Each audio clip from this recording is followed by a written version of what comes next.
जो अंतर आत्मा में भगवान की राधा रानी की दिव्य छवि को धारण कर लेता है। कल प्रसंगों में आप लोग दिव्य भगवान के चरित्रों का वर्णन सुन रहे थे। रुक्मणी विवाह का, रुक्मणी विवाह हो गया और भगवान की लीलाएं हो गई, भगवान के अन्य चरित्र हो गए, नारद जी का चरित्र जैसे उल्टे जा रहे जामिन की चर्चा तो करके चर्चाएं तो सज्जनों सारी वैसी हैं। चर्चा तो अभी कुछ है ही नहीं। भागवत जी का चर्चा कहाँ से करें ये भी समझ नहीं आता है, क्योंकि मकान का ढांचा तो नींव पे निर्धारित करता है।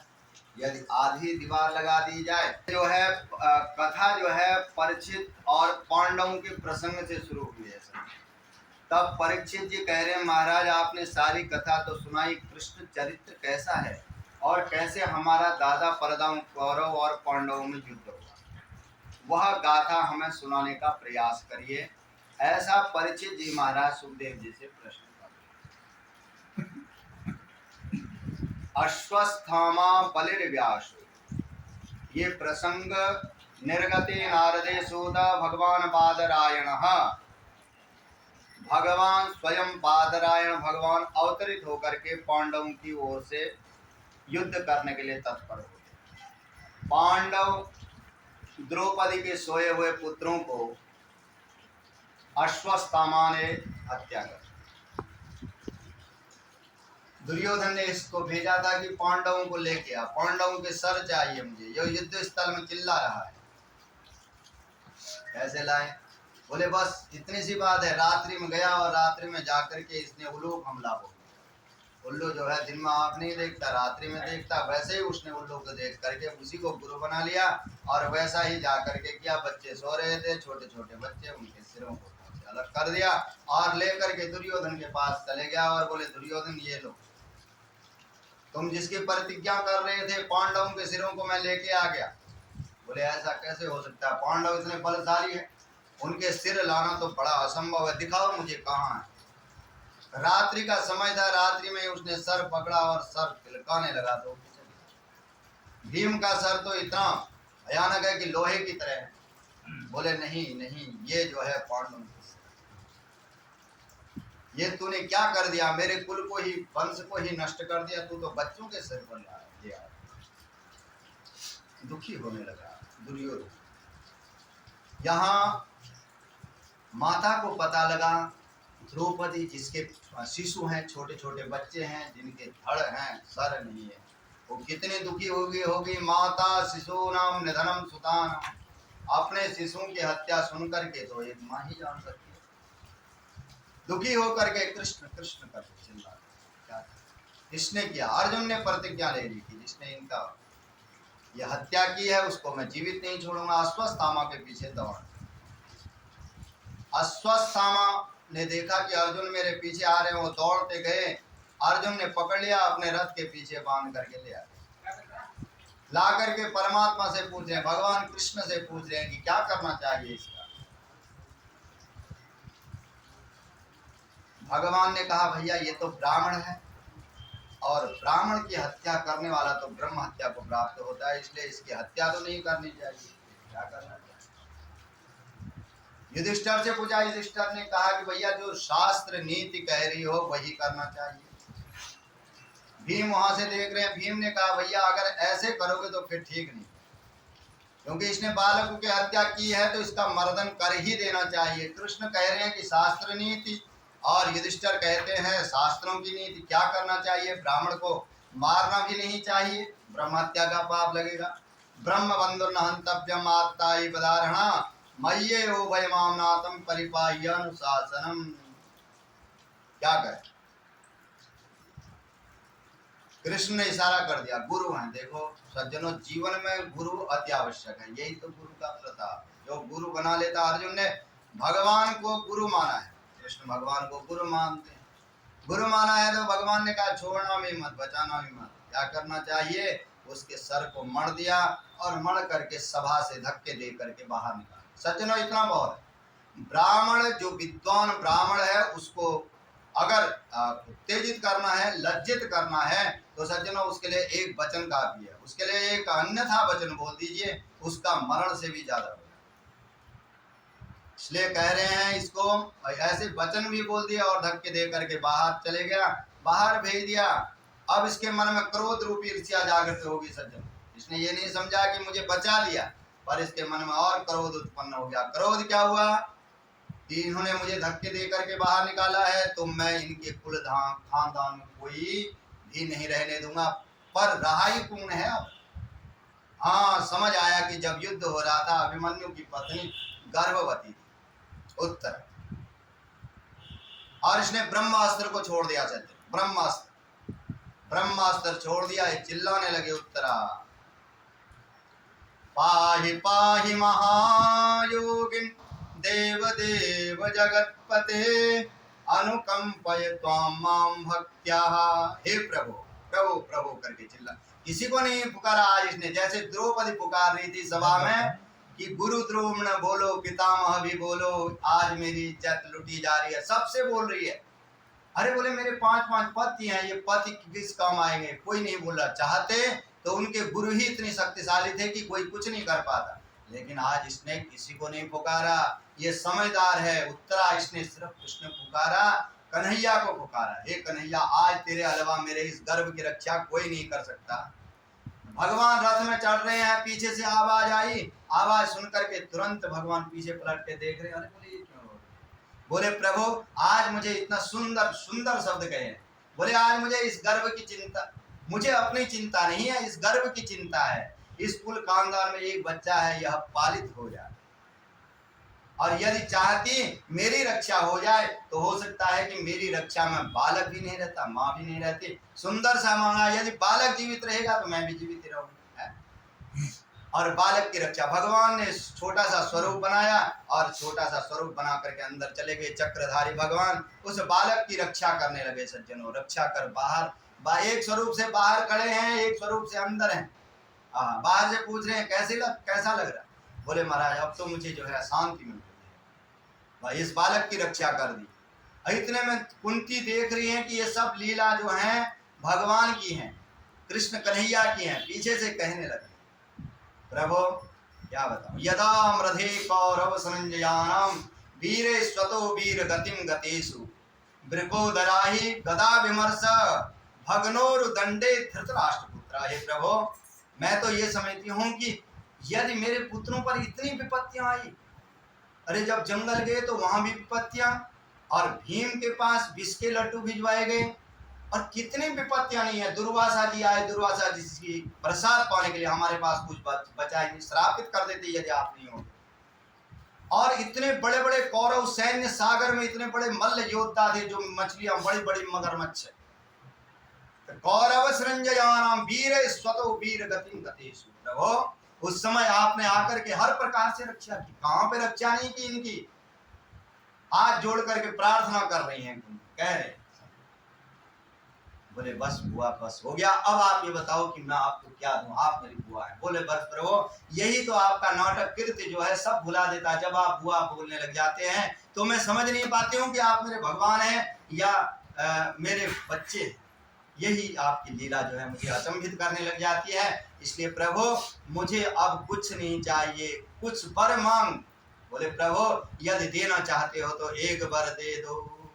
विपदः सन्तु नः शश्वत् तत्र तत्र जगद् गुरु भवतो दर्शनम यस्यात् पुनर्भव दर्शनम। क्या मांग रही है? बोले विपदः, मुझे विपत्ति दो। वही विपत्ति। बोले क्या मांग रही हो तुम? कहीं संपत्ति मांगना चाह रही हो, विपत्ति निकल रहा हो? बोले नहीं प्रभु, जो मैं बोल रही हूँ बिल्कुल ठीक बोल रही हूँ, और मैं विपत्ति ही चाहती हूँ। विपत्ति क्यों चाहती हो तुम? बोले प्रभु यही तो अभी बताया, यदि विपत्ति नहीं आती होगी, हुई होती तो मेरे जब भी बच्चों पर विपत्ति आई आपने दर्शन दिए, आपके दर्शन हो जाते थे। और अब भी विपत्ति रहेगी जीवन में तो आपके दर्शन होंगे, आप दौड़ करके मुझे दर्शन देने के लिए आएंगे। इसलिए प्रभु मुझे ये राजमहल स्वीकार नहीं है, ये भोग जीवन स्वीकार नहीं है, इसलिए मुझे तो ऐसी विपत्ति देते रहो ताकि मैं पुकारूं और आप दर्शन देने के लिए दौड़ करके आ जाएं। ये कुंती माँ मांग रही, बड़े विपत्ति भगवान दे नहीं पाए। बोले बुआ ये नहीं दे सकता मैं। बोले भगवान के खजाने में तो विपत्ति है ही नहीं, वो तो सुख का सागर है, सुख देता है जिसको भी देता है, उसकी गाथाएं सुख देती हैं, उसका चरित्र सुख देता है। वहां तो विपत्ति वस्तु नाम ही नहीं है। सज्जनों आप परमात्मा की अर्चना करके नमस्ते माया जवनिका छन्नम अज्ञाधौक्षजमभ्यम न लक्ष्यसे मूढ़दिर्षा नटो नाट्य धरो हरि। प्रभु ये माया कैसी है? माया जवनिका, मां मन नहीं, या मन जो है ही नहीं, जो सुख में दुख दर्शाती है, दुख में सुख दर्शाती है। जैसे स्वप्नवत माया का स्वरूप होता है, वैसे ही जो है ये माया का विस्तार है। इसलिए प्रभु यह संसार की माया मुझे मत दीजिए और मुझे जो है आपके दर्शन चाहिए, दर्शन होते रहे। इन्होंने तो ये मांग लिया, भगवान सबको पूछ रहे हैं। द्रौपदी से पूछा तुझे क्या चाहिए? बोले प्रभु बस मैं तो ये जो आपका मेरा भाई बहन का रिश्ता है ये जीवन पर्यंत बना रहे, जितने भी जीवन हो आपके साथ ये रिश्ता है। अर्जुन को कहा अर्जुन तुझे क्या चाहिए? बोले प्रभु क्या बताओ, आप भगवान है करके मुझे पता ही नहीं था, आज तुम हमें इससे पता लगा आप भगवान है। मैं तो आपको क्या क्या नहीं कहता है।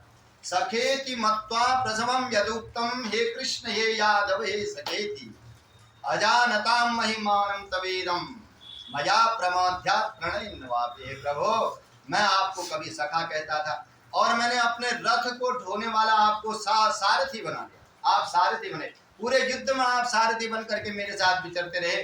कभी मैंने उल्टा कहा कभी सुल्टा कहा। प्रभु आप क्या नहीं बन जाते? बनाने वाला चाहिए, आप बन के तैयार हो जाते हैं, बस हमारी दृष्टि नहीं बन पाती। एक भक्त थे उनके यहाँ रोज साधु सेवा होती है। जैसे आपके घर में ये कार्य चल रहे हैं, हमारे आगे पीछे भी चलते ही रहते होंगे, ये साधु समाज जोड़ता रहता है, ब्राह्मण समाज जोड़ता रहता है। वैसे ही पति पत्नी दोनों थे, बच्चे अच्छे नहीं होंगे, भगवान की बड़ी सेवा किया। और जब तक उनके घर में कोई साधु महात्मा पंडित नहीं आता प्रसाद पाने के लिए, तब तक उनको जो है अपना प्रसाद नहीं पाते। समय उपस्थित हुआ, बुढ़े हो गए, बेचारे बुढ़े हो गए तो किसको नौकर रखे हैं। सेठ जी टहलने के लिए जाया करते थे, टहलते टहलते रास्ते में भगवान आ गए, छोटा सा स्वरूप धर करके, एक ब्रह्मचारी का दिव्य स्वरूप धर। सेठ जी ने पूछा बड़ा सुंदर बालक दिखाई दे रहा। बोले बालक कहाँ जा रहे हो? बोले महाराज मैं ऐसे ही घूम रहा। बोले माता पिता कहाँ है तुम्हारे? बोले माता पिता नहीं। माता पिता नहीं है? घर कहाँ है तुम्हारा? बोले घर भी नहीं है। अरे बोले फिर? बस बोले नौकरी की तलाश। भगवान ने तो सब ठीक ठीक ही बोला। बोले मैं नौकरी की तलाश में जा रहा हूँ, कहीं नौकरी मिल जाए तो पैसे की तो ठीक है। बोले अच्छा बताओ तुम्हें नौकरी क्या चाहिए? इतने में सेठ जी को याद आ कि पत्नी भी बुढ़ी हो गई है, मैं भी बुढ़ा हो गया हूँ, तो अगर ये नौकर हम रख ले तो अच्छा है। बोले बताओ भैया तुम्हारा वेतन क्या होगा? बोले महाराज वेतन कुछ नहीं है। वेतन नहीं है? बस बोले महाराज मैं खाना पीना थोड़ा ज्यादा खाता हूँ, नहीं पेट भर के मुझे चाहिए, 3-4 समय खाना पीना चाहिए। सेठ जी ने कहा हमारे घर में तो खाने की कोई दिक्कत नहीं है, इतने साधु संत आते हैं, खाते पीते हैं, ये बना भी देगा, उनको खिला भी देगा और खा भी लेगा। लेकर के सेठ जी उनको चले गए। जाकर के घर में भगवान ने कहा भैया एक बात है, मेरे खाने पीने में किसी प्रकार की रोक टोक नहीं होनी चाहिए, कहीं खाने पीने में रोक टोक होगी तो फिर मैं यहाँ नहीं रह पाऊंगा। ठीक है तुम्हें जितना खाना पीना होगा वो खाना पीना, बहुत अच्छी बात है। सेवा करने लगे, सेवा करते करते बहुत समय काल बीत गया। एक दिन पत्नी बगल में गई थी सेठानी, वहां चर्चा चली जाती, स्त्रियां जहां बैठती हैं तो वहां 2-4 चर्चा रामलीला चली जाती है। तो लीला चली तो बोले बहन आजकल तू दिखाई दे रही है बड़ी दुबली पतली हो, क्या कारण है तेरी दुबली पतली? बोले बहन और तो सब ठीक है, कार्य सेवा रत भी अच्छा है, जो नौकर हमारा वो सेवा भी अच्छी करता है, बस एक ही कमी क्या है? बोले वो खाता बहुत है। बस वो तो अंतर्यामी थे, अंतर्यामी अंतर ध्यान हो गए। घर आई देखा नौकर घर में है ही नहीं। अरे ये तो कहीं जाता ही नहीं था, आज कहाँ चले गया? इधर उधर देखने लगी, कहीं नहीं। शाम हो गई, सेठ जी अपने गले से आ गए वापस घर। बोले आज कहाँ है अंतर्यामी। अब सेठ जी उससे इतना प्रेम करने लगे कि उसके बिना खाना ही नहीं खाते थे। अंतर्यामी कहाँ गया, नाम ही अंतर्यामी था लिया।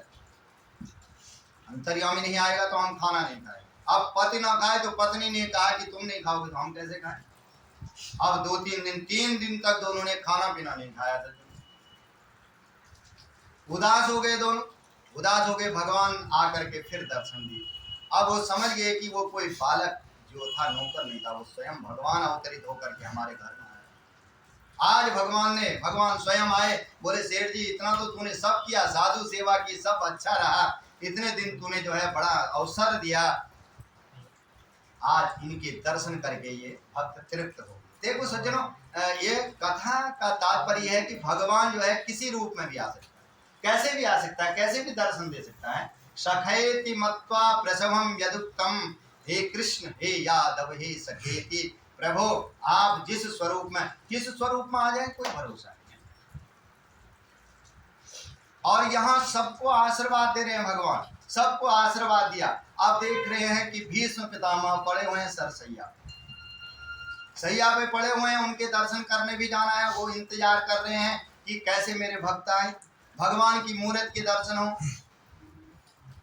जाकर के उपदेश देने लगे, पांडवों को उपदेश देने लगे। द्रौपदी भी साथ में गई है। द्रौपदी हंसने लगी, अरे महाराज उस समय आपका ज्ञान कहाँ गया था जब मेरी सारी लुटी जा रही थी। बोले द्रौपदी तेरे हंसने का कारण है, तू आज हंस रही है तो अच्छे कुल वधु बिना कारण नहीं हंसती है। तू आज हंस रही है तो इस हंसने में कोई कारण होगा, बता क्यों हंस रही। बोले महाराज बस वही प्रसंग याद आ गया था जब सभा में इज्जत लुटी जा रही थी। बोले तू बिल्कुल ठीक हंस। यहाँ पे भीष्म पितामह कह रहे हैं कि जैसा मैंने अन्न खाया था, दुर्योधन का अन्न खाया था सज्जनों, अन्न का कितना प्रभाव है। बोले अन्न खाया था, वही अन्न के कण मेरे शरीर में थे, आज वो अन्न का कण सारा निकल गया, रक्त के साथ भस्म हो गया, सब बाणों ने छेद दिया है। वही अपराध मैंने अपने जीवन में किया था, उस अपराध की सजा ये मैं भुगत रहा हूँ, बाणों की सैया में सो जाऊं। सज्जनों ये शरीर में हमारे जो चीज मध्य है, ये जो काटते हैं, हाथ पांव काटने आते हैं कभी, ये हमारे अपराध ही है और कुछ नहीं है। न ये शरीर का दुख है, ये हमारे अपराध हैं। जो भी हमें होता है जवानी अवस्था में, बुढ़ापे में जब भी होता है, ये हमारे कृत्य है। भीष्म पितामह कह रहे हैं कि आज मैं तब बाणों की सैया में पड़ा हुआ हूँ, ये मेरी अवस्था है। क्या अपराध किया, सिर्फ इतना सा अपराध। धर्म उपदेश करने लगे। धर्म उपदेश देने के बाद अब कहने लगे, हे कन्हैया तुम यहाँ आए हो तो आज मुझे जो है उद्धार कर दो। एक मैं विनती करना चाहता हूँ आपसे। कौन सी विनती है। भीष्म पितामह कह रहे हैं, इति मति रूप कल्पिता वितृष्णा, इति मति रूप कल्पिता वितृष्णा। बोले प्रभु एक इच्छा है। इति पहले ही शब्द लगा दिया, इति क्या कहूँ, मेरे पास एक कन्या है और मैं उस कन्या को आपको समर्पित करना चाहता हूँ। बोले आपके पास कन्या कहाँ से आएगी, आप तो जीवन आजीवन ब्रह्मचारी रहे हैं, आपकी कौन सी कन्या है। बोले प्रभु ये कन्या ऐसी है वितृष्णा, बोले आपके अलावा किसी के लायक ही नहीं है। वितृष्णा, इसके अंदर कोई तृष्णा नहीं है किसी प्रकार की, न काम न क्रोध। संसार में जीव आता है, कोई जीव ऐसा नहीं होगा जिसके अंदर तृष्णा न भरी हो। किसी को काम की तृष्णा, किसी को लोभ की तृष्णा, जो जीव भी आया है। भीष्म पितामह कह रहे हैं इसमें कोई तृष्णा नहीं है। ये कौन सी बेटी बता रहे हैं, बोले बुद्धि रूपी बेटी है, इसमें कोई तृष्णा नहीं आई आज तक, इसलिए प्रभु आपको समर्पित करता हूँ, आप इसको ले जाइए। भगवान ने स्वीकार कर लिया और स्वीकार करके अपने साथ ले जाने लगे। आज भीष्म पितामह कह रहे हैं प्रभु अब मुझे नहीं रहना है, आपके दर्शन हैं। भगवान कह रहे हैं आपको अजर मृत्यु का वरदान मिला हुआ है, आप रहिए। बोले नहीं प्रभु, जहाँ आपके दर्शन हो, फिर आपकी छवि के दर्शन हो जाना हो। देहांत काले तुम सामने हो, मुरली बजाते मन को लुभाते, यह गीत गाकर तननाथ त्यागूं, गोविंद दामोदर माधवेति, श्री कृष्ण गोविंद हरे मुरारी, हे नाथ नारायण वासुदेव, श्री कृष्ण गोविंद हरे मुरारी, हे नाथ नारायण वासुदेव। तो सज्जनों, इस प्रकार से भगवान के अनेक भक्त हुए, अनेक कथाएं हुई, अनेक चर्चाएं हुई, लेकिन एक भगवान के सखा है। सखा कौन है? द्वारिकाधीश के सखा हैं, जिनका नाम है सुदामा। सुदामा का अर्थ क्या है सज्जनों? सो मन सुंदर, दामा मन जिसने अपने इंद्रियों का सुंदर तरीके से दमन किया। गृहस्थ जीवन में रहने के बाद भी सुंदर मन है जिनका, और सुंदर तरीके से अपने जीवन में इंद्रियों का दमन करने वाले सुदामा जी महाराज हैं। और सुदामा जी कृष्ण भक्त हैं, भगवान से प्रेम करने वाले हैं। छोटी सी अवस्था थी, भगवान कृष्ण और सुदामा जी सांदीपन गुरु के पास पढ़ने गए। वहां जाकर के दोनों भक्त गुरु जी की सेवा करते और गुरु जी की सेवा करके पढ़ाई लिखाई करते और आनंद में रहते। और समय व्यतीत हुआ सज्जनों, दोनों का रास्ता अलग हो गया। ये भगवान की भक्ति करने निकल गए सुदामा जी महाराज, और भगवान द्वारिकाधीश बन गए। जीवन में अंतर कभी भी हो सकता है, तो दोनों की दूरियां बन गई हैं। सुदामा जी महाराज बड़े निश्चल हैं, जो भी लाते हैं अन्न धन, वह एक समय का भोजन चुन करके लाते हैं, ज्यादा इकट्ठा नहीं करते। जीवन में सुदामा जी के दरिद्रता नहीं है। दरिद्र किसे कहते हैं? दरिद्रो यस्तो असंतुष्टो। दरिद्र कौन है? दरिद्र भागवत जी बता रहे हैं कि जिसके जीवन में बहुत सारा सब कुछ आ गया, संसार का ऐश्वर्य आ गया, और फिर भी इच्छा हो रही है कि मुझे और चाहिए, वही दरिद्र है। जैसे एक संत है, एक संत जी महाराज चले जा रहे हैं सड़क किनारे से, और वहां से राजा की सवारी ढोने वाला राजा आ रहा है। आगे आगे मंत्री लोग चल रहे हैं। मंत्रियों से पूछा, भैया कहाँ जा रहे हो? बोले उत्तर के राजा ने पूरब के राजा के ऊपर चढ़ाई कर दी है। फिर चढ़ाई करके क्या होगा? बोले जो राजा जीत जाएगा तो उसका खजाना लूट के ले आएगा। अच्छा, बोले क्यों, उस राजा के पास कमी है क्या? बोले कमी नहीं है, अपने खजाने कोष को और ज्यादा बढ़ाने चाह रहे। अरे बोले इसका मतलब तो ये हुआ कि ये बहुत ज्यादा दरिद्र है। संत के पास एक सिक्का था, और जाकर के राजा बोले हमें राजा से मिलना। राजा के पास जाकर के राजा के हाथ में वह सिक्का दे दिया। बोले राजन, मैं गरीबों के पास भी गया, लेकिन तेरे बराबर दरिद्र मैंने कोई नहीं देखा, इसलिए इस राजा को दरिद्र समझा उस सज्जन ने। सज्जनों, दरिद्रो यस्तो असंतुष्टो, जो असंतुष्ट है वह दरिद्र है। अन्यथा तो सज्जनों, भगवान नाम जो कमा रहे हैं आप लोग, वही हमारे जीवन का सर्वोपरि लाभ है। क्योंकि इस श्वास का कहाँ पता है? मैं भी इधर बोल रहा हूँ, बैठा हुआ हूँ, बोल रहा हूँ, लेकिन ये सांस निकल सकती है, ये सबको पता है। और इधर सत्य भी झलकता है। लेकिन सुदामा जी जो है असंतुष्ट नहीं है, संतुष्ट है। क्यों? जीवन में भगवान का भजन करते, भगवान का भजन करते हैं। आज पत्नी से रहा नहीं गया। पत्नी ने कहा, देखो तुम्हारे सखा तो मैंने सुना है कि द्वारिकाधीश है, और जाकर के देखो कितने दिनों से तुम्हारे बच्चे भूखे बैठे हुए हैं, उनसे जाकर के कुछ खाने पीने की सामग्री ले आते। बोले क्या लेके आऊं? मांगने की इच्छा से भेज रही है ये। बोले यदि उसके दर्शन करने के लिए भेजती तो मैं जाता भी। बोले नहीं नहीं, मेरे कोई सखा नहीं। अब पत्नी ने सोचा कि ऐसे नहीं मानेंगे, तो ऐसा कहती हूँ कि जाओ दर्शन करके आओ। पत्नी ने कहा, यदि आप ऐसे मांगने नहीं जाते तो कम से कम सखा, स्कूल पढ़े हो, साथी हो, दर्शन तो करके आते। दर्शन की बात सुनी तो सुदामा जी प्रसन्न हो गए, प्रसन्न चित्त हो गए। बोले जाऊं तो सही, लेकिन लेके क्या जाऊं? कुछ तो मित्र के पास, मंदिर में गुरु जी के पास कुछ भी लेके जाना चाहिए। पत्रम पुष्पम फलम तोयम यो मे भक्त्या प्रयच्छति, जो आपके पास हो। और भागवत जी भी सुनने के लिए अगर कहीं जाओ, पुष्प तो जरूर ले जाना चाहिए, पुष्प चढ़ाई देना चाहिए। उससे क्या होता है? आपका आयुर्विद्या यशो बलम, सब कुछ बढ़ता है। क्योंकि भागवत जी तो आशीर्वाद देने वाली हैं, कल्पतरु है, ये सब जो है हमारे जीवन के लिए अत्यधिक है। तो ये सुदामा जी कह रहे हैं मैं क्या लेके जाऊं? वो तो कृष्ण तो द्वारिकाधीश है, उतना बड़ा राजा, उसके पास में जाऊं भी तो क्या ले? अरे पत्नी ने कहा, महाराज आप चिंता मत करो, मैं कुछ इंतजाम करती हूँ। और इसने जो है 4 घरों से एक एक मुट्ठी चावल लेकर के आए। एक जीना सा कपड़ा अपना साड़ी का था, उसी में बांध करके गोपाल को संदेश लिख के भेज देती है। क्या भेज रही है? बोले गोपाल सुनो, 1 मास 2 पाख में 2 एकादशी होई, पर मेरे घर गोपाल जो नित्य एकादशी हो। क्या करें, द्वादशी आती नहीं।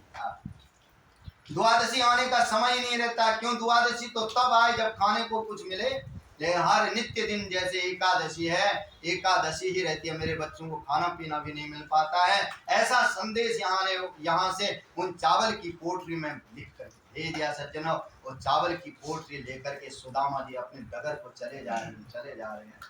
और नदी किनारे आए तो थक गए हैं। थक करके अब नदी पार कैसे जाओ, कुछ है भी नहीं पल्ले। अगर नाव में जाता हूं तो नाव भी कुछ मांगेगा। वहीं पर बैठ गए और बैठ करके कह दिया गया, द्वारिकाधीश तेरी इच्छा होगी तो मुझे यहाँ से ले जाना, अन्यथा मैं तो यही बैठ। बड़ी दूर नगरी, बड़ी दूर नगरी, कान्हा दूर नगरी, बड़ी दूर नगरी, कैसे आऊं रे गोपाला, कैसे आऊं रे नंदलाला, तेरी गोकुल नगरी, बड़ी दूर नगरी, दूर नगरी, बड़ी दूर नगरी, कैसे आऊं रे कन्हैया, कैसे आऊं रे कन्हैया, कैसे आऊं रे सांवरिया, तेरी मधुबन नगरी, बड़ी दूर नगरी, दूर नगरी, बड़ी दूर नगरी, दूर नगरी, बड़ी दूर। हे गोपाल, यदि तेरी इच्छा हो तो मुझे यहाँ से ले जाना। वहीं पर लेट गए सज्जनों। लेट करके देखते हैं कि सुबह उनकी नींद खुलती है। कहाँ देखते हैं अपने आप को? द्वारिका में। लोगों से पूछते हैं भैया ये कौन सी पुरी है? बोले ये द्वारिकापुरी है। अरे बोले सच सच बताओ ये कौन सी पुरी है? बोले द्वारिकापुरी है। बोले भैया यहाँ हमारे एक सखा रहते हैं, वो भी यहाँ के राजा हैं, उनका नाम है कन्वा कृष्ण, जिस नाम को वो जानते थे विद्यालय समय। बोले भैया इस नाम का कोई नहीं है, लेकिन यहाँ द्वारिकाधीश नाम से हैं। बोले बचपन में हम उसे कन्वा ही कहते हैं, कन्हैया ही कहते थे। अब द्वारिकाधीश बन गया होगा, बड़ा बन गया होगा। चलो एक बात पता करो कि कहाँ रहता हो। जाकर द्वारपालों के पास गए, द्वारपालों से देखा, द्वारपाल से कहा भैया हमें तो तुम्हारे राजा से मिलना है। राजा से मिलना है? कैसे हैं? सुदामा जी महाराज फटी सी लटी दुपट्टी हैं। देखा द्वारपाल ने, बोले ये हमारे भगवान से मिलना। हाँ समझ गए, द्वारिकाधीश से जो मिलने वाले होते हैं वो तो ऐसे ही होते हैं, हमारे राजा के जो मिलने वाले हैं। दौड़ करके द्वारिकाधीश के पास गया। आज भगवान जो है रुक्मिणी के साथ रुक्मिणी चरण पादुका की सेवा कर रही हैं। वहां जाकर के सेवक ने जाकर के कह दिया महाराज आपसे कोई मिलने आया है और अपना नाम सुदामा बताता है। सुदामा का नाम सुनते ही भगवान ने वहां से दौड़ पड़े सज्जनों। कहूं पट कहूं निसंग धनु चीरा, कहीं भगवान का पट गिर जाता है, कहीं निसंग, कहीं धनुष, कहीं तीर गिर करके भगवान दौड़। उस रास्ते का व्याख्यान करना बड़ा कठिन है। भगवान इतनी स्फूर्ति से अपने सखा से मिलने गए और ये नहीं समझा सज्जनों, यही तो है वह दयालु, तभी तो है, उसके लक्षण ही दयालु है। तभी तो कह रहे हैं न जाने कौन से गुण पर दया निधि जाते हैं। कौन सा गुण अच्छा लग जाए और उसी गुण पर दया निधि रीझने लग जाते हैं। और इसका कौन सा गुण? बस भक्त है, भगवान का भक्त है। इकट्ठा करने की सब त्याग है जीवन में, कुछ आवश्यकता नहीं। आवश्यकता बनाने से बहुत हो जाए, न बनाने से कुछ नहीं। भगवान का भजन करता है। भगवान आज दौड़ करके आ रहे हैं और देखा कि सुदामा को गले से लगा दिया। सुदामा जी ने देखा कि कहीं ये भूल करके कोई दूसरा इनका यार होगा, वो भी राजा होगा, उसकी वजह से मुझे तो नहीं लगा रहे सुदामा को गए। और जाकर के अपने आसन में सुदामा को बैठा दिया। बैठो तुम यहाँ। चरण पादुका धोने लगे, चरण धोने लगे। सब रानियों से कहने लगे कि आओ सुदामा जी के चरण धो, इनके चरण धो। सब रानियां आने लगे। रानियां विस्मित हैं कि आज इतना बड़ा इनका कौन सा यार दोस्त आ गया है जो कि आज सब रानियों को बुला रहे। चरण धो रहे हैं। आज सुदामा जी कह रहे हैं, सुदामा जी से भगवान पूछते हैं, सुदामा तुमने शादी की है?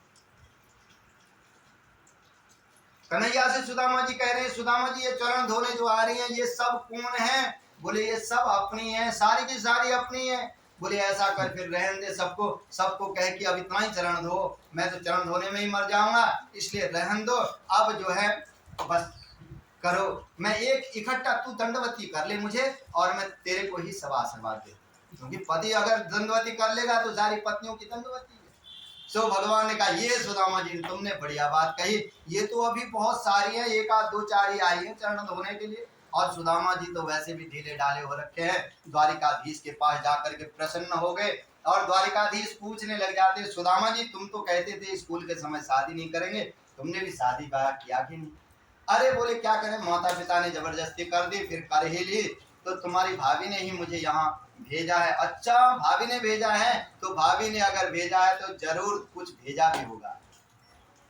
और सुदामा जी को देखने लगे कि यार इस सुदामा जी ने जब से आए हैं कोख दबा रखी है, कुछ निकाल नहीं रहे हैं। अरे बोले कोख में क्या है? बोले महाराज यहाँ दर्द है। बोले कोई बात नहीं, इसका इलाज करवा देते हैं, अभी डॉक्टर हमारे पास सब रखे हुए हैं। अरे बोले नहीं नहीं, सो भगवान तो बड़े चतुर और चालाक थे, उन्होंने जो है तुरंत सुदामा जी के कोख में जो पोटली दबी हुई थी चावल की, उसको निकाल लिया सज्जनों। उसको निकाल करके तुरंत कन्हैया को समझने में देर नहीं हुई कि मेरे यार की यहाँ इतनी गरीबी आई हुई है। भगवान कहने लगे, यहीं पर अश्रु धाराएं बह रही हैं, अश्रु धाराएं बहाते हुए भगवान कह रहे हैं, बोले वो थी सो हो गई, अब ना ऐसी होए, भाभी तेरे भवन में नित्य द्वादशी हो। आज से तेरे यहाँ एकादशी आएगी, बोलिए एकादशी महारानी की जय। आज से अब तेरे यहाँ द्वादशी रहेगी, कभी एकादशी का व्रत रखने की आवश्यकता, ऐसा संदेश है। पहली मुट्ठी लेकर के सुदामा जी को कह दिया कि लो तुझे मैं जो है इसमें राजा बना देता हूँ, सम्राट बना देता हूँ, चक्रवर्ती।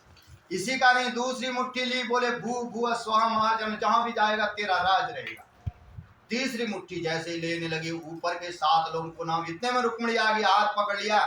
बोले महाराज ज्यादा खाओगे तो पेट खराब हो जाएगा, इसलिए रहेंगे। अच्छा बोले आज तो हाथ पकड़ लिया, जब तेरी मेरे साथ शादी हुई उस समय भी ब्राह्मण ही आया था पत्र लेकर के, तब तेरी मेरी शादी हुई, अन्यथा तो शादी आदि भी कहाँ हो पाती। और ब्राह्मण ने ही फेरे करवाए हैं, सारी चीजें उसी के द्वारा हुई।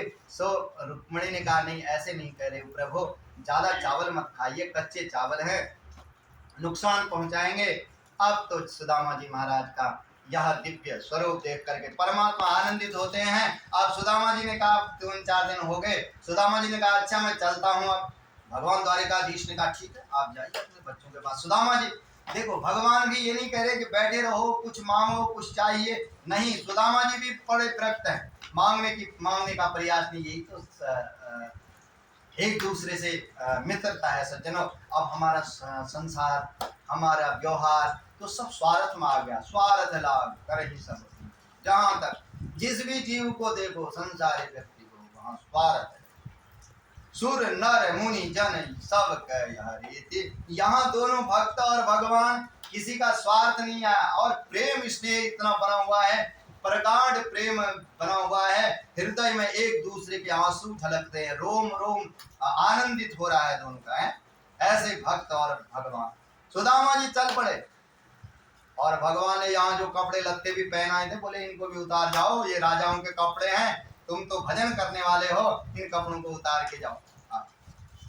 सुदामा जी चले जाते हैं और बोले द्वारिकाधीश जैसा तू बचपन में था वैसा ही आज भी तेरा स्वभाव है, वही स्वभाव जो पहले देखा था है, उस स्वभाव में बदला नहीं है तू। तेरा जो स्वभाव है आज राजा बन गया तो वही स्वभाव है, और बचपन में था तो वही स्वभाव है प्रभु।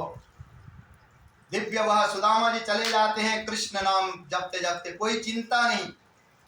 चिंता करे बलाय हमारी या माया जंजाल की, बलिहारी बलिहारी बोलो बलिहारी नंदलाल की। चिंता करे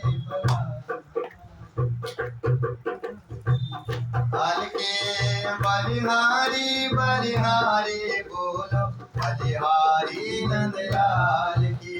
बलिहारी बलिहारी बलिहारी नंदलाल की। ये चिंता करे बलाय हमारी या माया जंजाल की। बलिहारी बलिहारी बोलो बलिहारी नंदलाल की। बलिहारी बलिहारी बोलो बलिहारी नंदलाल की। जिस मालिक ने जन्म दिया है अन्न वस्त्र भी देवेगा। जिस मालिक ने जन्म दिया है अन्य वस्त्र भी देवेगा। सर ढकने को छत देवेगा खबर हमारी लेवेगा। सर ढकने को छत देवेगा खबर हमारी देवेगा। हम मस्त रहो निर्भय चिंता छोड़ो रोटी दाल के। बलिहारी बलिहारी बोलो बलिहारी नंदलाल की। बलिहारी बलिहारी बोलो बलिहारी नंदलाल की। बलिहारी बलिहारी बोलो बलिहारी नंदलाल की। बलिहारी बलिहारी बोलो बलिहारी नंदलाल। और सज्जनों सुदामा जी चले जाते हैं कन्हैया का गुणानुवाद करते करते चले। और जैसे ही सुदामापुरी देखी सज्जनों वहां सेवक लगे हैं, बड़ा महल बना हुआ है और चारों साइड चार दीवारियां बनी हुई हैं। देखा भैया, एक नौकर से पूछा भैया ये कौन सी नगरी है? बोले सुदामापुरी है। बोले सुदामापुरी है तो सुदामापुरी के राजा कहाँ हैं? बोले वो तो गए हैं द्वारिका गए हैं। द्वारिका भी मैं ही गया था, सुदामा भी मेरा ही नाम है। बोले कितना समय हो गया? समय भी बता दिया। बोले उनकी पत्नी कहाँ है? पत्नी को देखा, पत्नी अब मोटी ताजी हो रखी है, खाना पीना अच्छा चल रहा है तो महीनों बीत गए हैं, मोटी ताजी हो रखी है, सेवक सेविकाएं साथ में लगी हुई है। तो सुदामा जी तो पहचान नहीं पाए, बोले ये सुशीला तो नहीं, ये कोई और देवी है। तो सज्जनों सुदामा जी महाराज वहां से लौटने लगे। अब बोले जंगल का रास्ता चलते हैं हम जंगल। इतने में देखा सुशीला दौड़ करके आ रही थी, थाल लेकर के आई। अरे बोले पतिदेव महाराज आप कहाँ जा रहे? मैं ही आपकी सुशीला हूँ। अच्छा, अरे बोले तेरे तो बड़े ठाट बाट है रखे हैं, मैं क्या गया तो इतने बड़े महल में सेवक सेविकाएं तेरे साथ में। बोले बस ये सब आपके मित्र का ही आशीर्वाद है, उसी ने सब कुछ दिया है। बोले ठीक है, तुझे ये महल चाहिए था और सेवक सेविकाएं चाहिए थी, तुझे ये मिल गया। और मुझे भगवान का भजन चाहिए था, मैं जंगल की ओर जाता हूँ, भगवत भजन करता हूँ। सुदामा मंदिर देख इधर, ऐसा महल देख करके सुदामा जी अचंभित जाते हैं। और सुदामा जी को जाके तो भगवान द्वारिकाधीश प्रकट हुए। सुदामा जी अब कहाँ जा रहे हो? अब तो तुम्हारा सुख भोगने का समय आया है। इसी महल में रह करके आप भगवत भजन करना, आपको मेरी माया किसी प्रकार से नहीं सताएगी, आप रहिए यहीं पर। भगवान का आशीर्वाद समझ करके सुदामा जी अपने बच्चों के साथ वहीं पर उस पुरी में रहने लगे। और उस पुरी में रह करके आनंदित होकर के भगवान की पूजा अर्चन करने लगे। इस प्रकार से सज्जनों संक्षिप्त रूप में हमने सुदामा चरित्र का वर्णन किया। और आगे जा करके सुदामा जी महाराज से विदा लेकर के सुदामा जी के चरणों में प्रणाम करके हम लोग जो है परीक्षित जी महाराज का वितराग भय क्रोध है, भय क्रोध से जो परे हो चुके हैं वो उनका उद्धार श्रीमद् भागवत श्री सुखदेव जी महाराज ने कथा वाचन किया। कथा वाचन के द्वारा इनको जो है ये परमात्मा में लीन हो गए और परमात्मा के भजन में व्यस्त हो गए। और वहीं से पानी पानी होकर के परम पिता परमात्मा के धाम को चले गए। बोलिए श्री बाल कृष्ण लाल की, श्रीमद् भागवत महापुराण की जय। सभी लोग मेरे साथ बोलिएगा। नाम संकीर्तनम यस्य, नाम संकीर्तनम यस्य, सर्व पाप प्रणाशनम, सर्व पाप प्रणाशनम, प्रणामो दुःख समनस्तम, प्रणामो दुःख समनस्तम, नमामि हरिं परम, नमामि हरिं परम। नाम संकीर्तनम यस्य, नाम संकीर्तनम यस्य, सर्व पाप प्रणाशनम, सर्व पाप प्रणाशनम, प्रणामो दुःख समनस्तम, प्रणामो दुःख समन्वस्तम, नमामि हरिं परम, नमामि हरिं परम। श्रीमद् भागवत भगवान की